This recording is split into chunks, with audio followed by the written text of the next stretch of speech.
हाय, hello, नमस्कार. स्वागत आहे तुमचं नाशिककर कोमल या मराठमोळ्या यूट्यूब चॅनलवर. मंडळी, नवस हा शब्द तुम्ही ऐकलेला असेलच. तुमच्यापैकी बऱ्याच जणांना नवस म्हणजे काय हे माहीत नसेल, तर सर्वप्रथम आपण नवस म्हणजे नेमकं काय हे जाणून घेऊया. नवस म्हणजे आपण देवाकडं आपली एखादी इच्छा व्यक्त करतो, की देवा, मला अशी अशी नोकरी पाहिजे आहे, ती मिळू दे, किंवा मला मूलबाळ होऊ दे, किंवा मग माझं लग्न जमू दे. असं काहीतरी मागणं आपण देवाकडं मागतो. आणि जर माझी ही इच्छा पूर्ण झाली, तर मी असे नैवेद्य दाखवेल, किंवा तिथे येऊन दर्शन घेईल, किंवा नारळ फोडेल, किंवा असे बऱ्याच प्रकारचे आपण नवस करत असतो.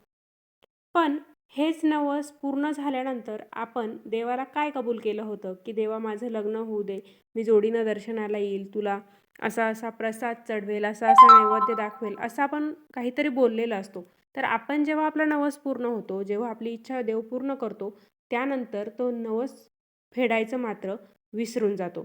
तर आजच्या व्हिडिओमध्ये मी तुम्हाला आपण केलेला नवस तो जर आपण फेडला नाही, तर मग नक्की काय होतं याबद्दलची माहिती मी तुम्हाला सांगणार आहे. तर व्हिडिओ पहिल्यापासून शेवटपर्यंत बघा. व्हिडिओ बघत असताना कमेंटमध्ये आपल्या कुलदेवाचं किंवा कुलदेवीचं नाव नक्की लिहा. चला तर मग आजच्या व्हिडिओला सुरुवात करते. आपली ज्या देवावरती श्रद्धा आहे, किंवा मग आपण आपल्या कुलदेवाला किंवा कुलदेवीला नवस बोलत असतो. आपलं जे मागणं आहे ते पूर्ण करण्यासाठी आपण देवाला नवस बोलत असतो. कुलदेवीच्या म्हणजे मूळ स्थान असतं, तिथे जाऊन आपण दर्शन घेतो, नवस बोलतो. कारण जे आपल्याला पाहिजे असतं ते सहजासहजी मिळत नसतं, म्हणूनच आपल्याला नवस बोलण्याची गरज पडत असते. आपल्या भारतीय संस्कृतीमध्ये नवस करण्याला जेवढं महत्त्व आहे, तेवढंच महत्त्व नवस फेडण्याला देखील आहे. संकटाच्या वेळी किंवा एखादी महत्त्वाची इच्छा पूर्ण व्हावी म्हणून आपण देवाकडं ते एक प्रकारचं साकडंच घालत असतो. आणि ते काम सिद्धीस गेल्यास म्हणजे पूर्ण झाल्यानंतर काहीतरी अर्पण करण्याचं वचन आपण देवाला दिसतो. यालाच नवस असं म्हटलं जातं. पण बऱ्याचदा होतं असं, की देव आपली इच्छा पूर्ण करतो, पण धावपळीच्या जीवनात किंवा विस्मरणामुळे आपण जो काही नवस केलेला असतो ती इच्छा आपली पूर्णही होते, परंतु त्या बदल्यात आपण देवाला जे वचन दिलेलं असतं, म्हणजे थोडक्यात नवस फेडायला आपण विसरतो. आणि खूप दिवसांनी जाऊन आपल्याला आठवण येते, की आपण नवस केला होता, तो फेडला नाही, तर देव कोपेल का? आपल्या कुटुंबावर काही संकट येईल का? नवस फेडला नाही तर नक्की काय होईल? याबद्दलचीच माहिती आता आपण जाणून घेणार आहोत. नवस म्हणजे देव आणि भक्त यांच्यातील एक संकल्प असतो, सुसंवाद असतो. जेव्हा आपण म्हणतो, की माझं हे काम झालं तर मी अमुक एक गोष्ट करेन, तेव्हा आपण आपल्या मनाची शक्ती त्या कार्यासाठी केंद्रित करतो. शास्त्रानुसार बघायला गेलं तर नवस म्हणजे आपल्या श्रद्धेचा भाग आहे, व्यापाराचा नाही. देवाला वस्तूची गरज नसते. देवाला फक्त तुमच्या शब्दाची आणि प्रामाणिकपणाचीच गरज असते. नवस न फेडल्यामुळे आपल्याला मानसिक अशांतता जाणवते. मानसिक अशांतता हा नवस न फेडल्याचा सर्वात मोठा परिणाम आपल्या मनावर होत असतो. मी देवाला वचन दिलं होतं आणि ते पाळलं नाही, हा विचार मनात सतत घोळत राहतो आणि त्यामुळेच आपल्या शरीरामध्ये देखील नकारात्मकता वाढायला लागते. नकारात्मकता वाढली की आपल्या कामात आपलं लक्ष लागत नाही आणि मनामध्ये देखील भीती निर्माण होते. कामात अडथळे येऊ लागतात. जर तुमची इच्छा पूर्ण झाली असेल आणि तुम्ही जाणीवपूर्वक नवस जर टाळला, तुमच्या लक्षात आहे तरी देखील तुम्ही नवस फेडला नाही, तर तुमच्या कामांमध्ये अडथळे येऊ शकतात.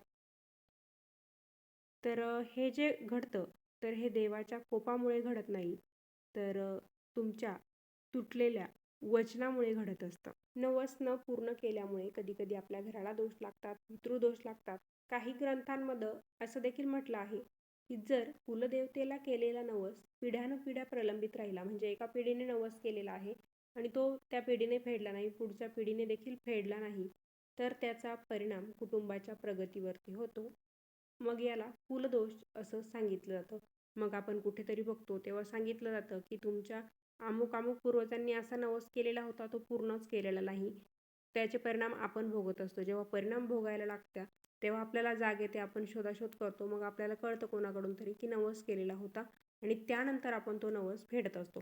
जर तुम्ही कधी नवस केला असेल तर तो तुमचा नवस पूर्ण झाल्यानंतर तो फेडायला अजिबातही विसरू नका. जर तुमच्याकडे चुकून काही कारणास्तव नवस फेडायला उशीर झाला तर मग काय करायचं? बऱ्याचदा काय होतं, आर्थिक परिस्थितीमुळे किंवा तुम्ही जर लांबच्या देवाला नवस केलेला असेल, कुलदेवाला नवस केलेला असेल, अंतर जास्त असल्यामुळे नवस आपण वेळेवर फेडत नाही, ते मागे मागे पडत असतं.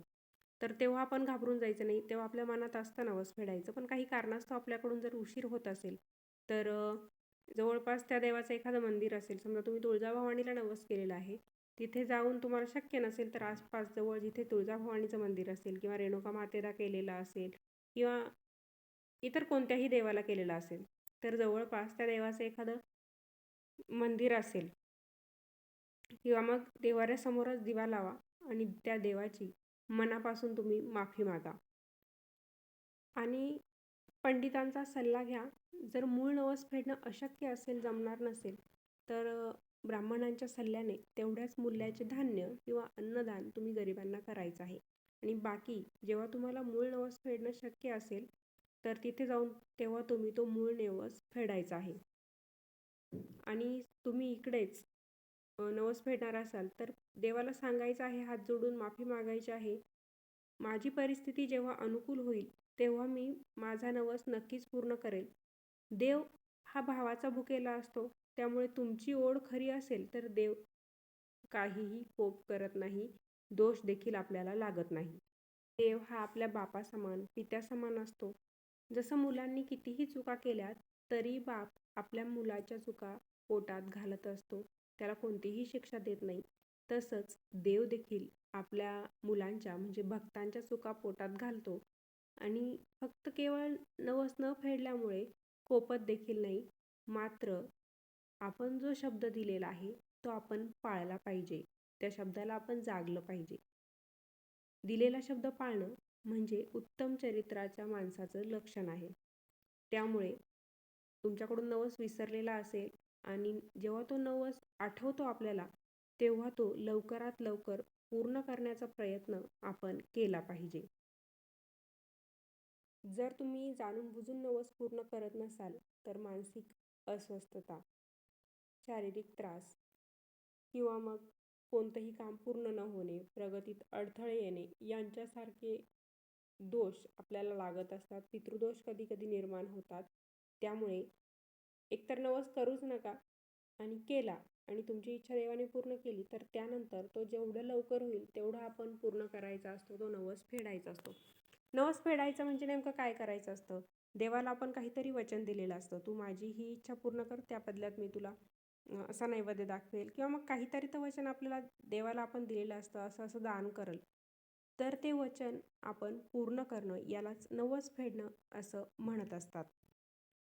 तर मंडळी, तुम्ही देखील कधी नवस केलेला आहे का? तो पूर्ण केला की तसाच आहे हे मला कमेंटद्वारे नक्की कळवा. अशा प्रकारे आजच्या व्हिडिओमध्ये आपण नवस म्हणजे नेमकं काय, नवस फेडला नाही तर काय होतं, नवस आपण विसरलो किंवा काही कारणास्तव आपण पूर्ण करू शकत नाही तर तेव्हा काय करायचं, याबद्दलची सविस्तर माहिती मी तुम्हाला आजच्या व्हिडिओमध्ये सांगितलेली आहे. तुमच्या मनामध्ये काही प्रश्न असतील तर मला कमेंटद्वारे नक्की विचारा.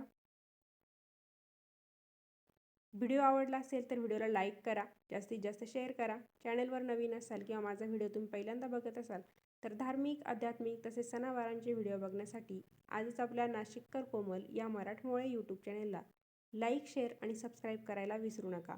पुन्हा भेटूया अशाच एका नवीन व्हिडिओसोबत. धन्यवाद.